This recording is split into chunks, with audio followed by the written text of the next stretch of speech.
Friends, स्वागत है आपका आकाश जी 2M चैनल पे। आज हम बात करेंगे एनटीए जेएनयू का एक्सपेक्टेड कट ऑफ क्या रह सकता है। ऑल पोस्ट के बारे में बात करेंगे। एमटीएस, जूनियर असिस्टेंट और जितनी भी पोस्ट है उन सबकी एक्सपेक्टेड कट ऑफ बात करेंगे। भाई इसकी कट ऑफ क्या रह सकता है, आंसर की उनके कब तक जारी कर दिया, क्योंकि एमटीएस जूनियर असिस्टेंट का एग्जाम बहुत पहले हो चुका था, लेकिन आंसर की आप उसके रिगार्डिंग गुड न्यूज है। आंसर के बारे में इन्फॉर्मेशन देंगे, कट ऑफ के रिगार्डिंग मानेंगे। वीडियो कंप्लीट देखना, कंप्लीट एनालिसिस आपके सामने लेके आ चुके हैं। चलिए स्टार्ट करते हैं। सबसे पहले चलते हैं नंबर ऑफ वैकेंसी के ऊपर। नंबर ऑफ वैकेंसी कितनी है, क्योंकि नंबर ऑफ वैकेंसी के ऊपर बहुत बड़ा रोल रहता है यहाँ पे। तो सबसे पहले हम बात करते हैं यहाँ पे एमटीएस का है। एमटीएस में बात करते हैं मल्टीटास्किंग स्टाफ में। आप देख सकते हैं टोटल 79 पोस्ट है, जिसमें यूआर में देख सकते हो वैकेंसी ओनली 32 वैकेंसी आप यूआर कैटेगरी में देख रहे हैं यहाँ पे, ठीक है। उसके बाद 7 ईडब्ल्यूएस में है, 24 ओबीसी में है। इसका मतलब है कि कहीं ना कहीं जिसमें वैकेंसी बहुत कम है ना, 7 5, उसमें लक ज्यादा चलता है। मतलब उसमें मान चलिए कट ऑफ जो है ना यूआर के बराबर भी जा सकती है, या मतलब यूआर के ज्यादा भी जा सकती है, क्योंकि नंबर ऑफ सीट कितनी है और नंबर ऑफ ईडब्ल्यूएस कैंडिडेट कितने अप्लाई किए वो बड़ा इफेक्ट करता है यहाँ पे, ठीक है।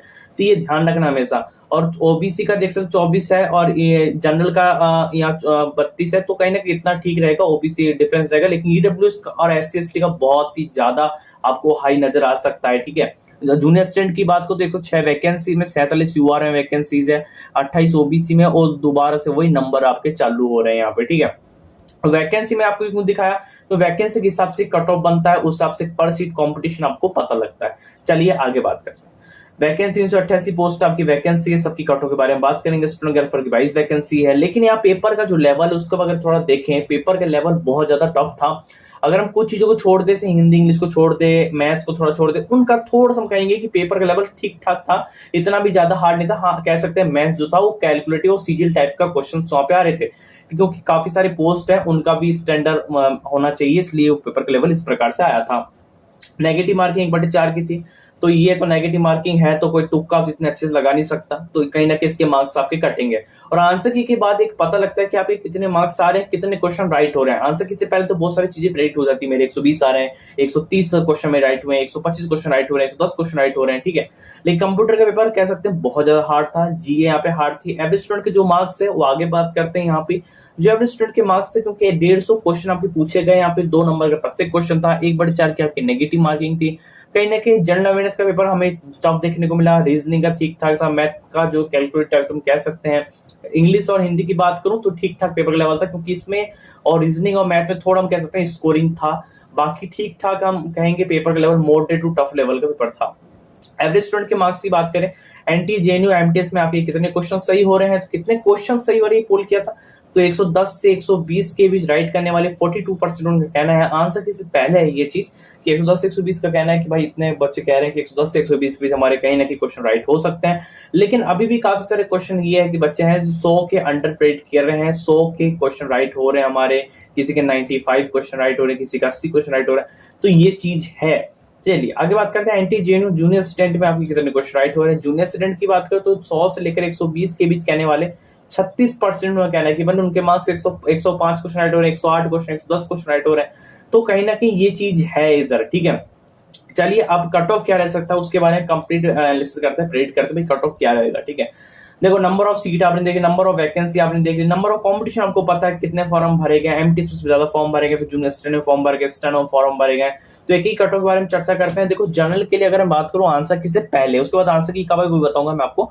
आंसर की से पहले थोड़ा प्रेडिक्ट करना मुश्किल होता है, क्योंकि काफी सारे बच्चों के क्वेश्चंस रहते हैं, कोई गलत करता है, कोई ये चीज है, तो कहीं ना कहीं नंबर कटेंगे आपके। और कोई ना कोई क्वेश्चन तो मैंने एक प्रेडिक्ट किया, अगर आपके जनरल में अगर पेपर लेवल आपका हार्ड था, जनरल में अगर 100 क्वेश्चन में अगर राइट हो रहे हैं आपके, बिल्कुल आपको लगता है कि एक्चुअल हमारे 100 क्वेश्चन राइट हो रहे हैं, तो आपको कहीं ना कहीं आपका लगता है कि सेफ स्कोर आपके लिए हो सकता है जनरल कैटेगरी के लिए। जी हाँ, 100 क्वेश्चन राइट बिल्कुल डेफिनेट हो सकता है। ओबीसी 90 प्लस, क्योंकि मैंने माना है ईडब्ल्यू ओबीसी का 90 प्लस, ईडब्ल्यूएस का 95 से 98 के अराउंड भी जा सकता है। हो सकता है 100 क्वेश्चन आपको ईडब्ल्यूएस में भी राइट करने पड़े, क्योंकि नंबर ऑफ सीट कम है। एससी कैटेगरी में वही चीज रहेगा, 90 प्लस रह सकता है। एसटी में भी आप ये मान चलिए 88 से 92 के बीच आप इसको मान लीजिएगा एसटी कैटेगरी में, क्योंकि कंपटीशन बहुत ज्यादा है, सीट कम है, ये चीज। चलिए आगे बात करते हैं। अब जी आप जूनियर स्टूडेंट का कट ऑफ क्या रहेगा। जूनियर स्टूडेंट में भी यही है पूरा पोर्शन है, क्योंकि पेपर का लेवल तो सेम ही था, हार्ड ही था, तो कहीं ना कहीं ये चीज जूनियर असिस्टेंट में भी अगर आपके क्वेश्चन राइट हो रहे हैं, कहीं ना कहीं 105 क्वेश्चन करीबन राइट हो रही है ओआर कैटेगरी में, तो आपके लिए सिलेक्शन हमें बनता है। स्टेनो कैटेगरी अगर आप आते हैं स्टेनो कैटेगरी में भी, तो आप 100 क्वेश्चन अगर राइट कर रहे हैं तो भी आपके लिए कहीं ना कहीं सेफ सिलेक्शन है। आंसर की के बाद ये डेफिनेट आपको पता लग जाएगा। अब बात करता हूँ आंसर की कब आएगी और कितने तारीख तक आ सकती है। देखो आंसर की जो है अब आपके आंसर की जारी कर दी जाएगी। क्यों जारी कर दी? क्योंकि आपका 29 तारीख का जो एग्जाम था जिसमें काफी सारे पोस्ट थे, इक्के दुक्के जो पोस्ट के थे उनका एग्जाम कल कंप्लीट हो चुका है। अब एनटीए जो है सबकी आंसर की को एक साथ जारी करने वाली है जेएनयू की टीम। तो ये है आपकी आंसर की जो है इस वीक आपको नजर दिखाई दे रहा है, मतलब इस वीक जो है आपके जो आंसर की है वो देखने को मिलेगा। इस वीक की अगर बात करूं तो मैं कहीं ना कहीं पॉसिबिलिटी है कि 2 से 4 जून के, मतलब ये कि इस वीक में 2 से 4 जून तक कहीं ना कहीं आपको आपकी जो आंसर की है वो देखने को मिल सकता है। जैसे अपडेट आएगा हम शेयर करने वाले, प्लीज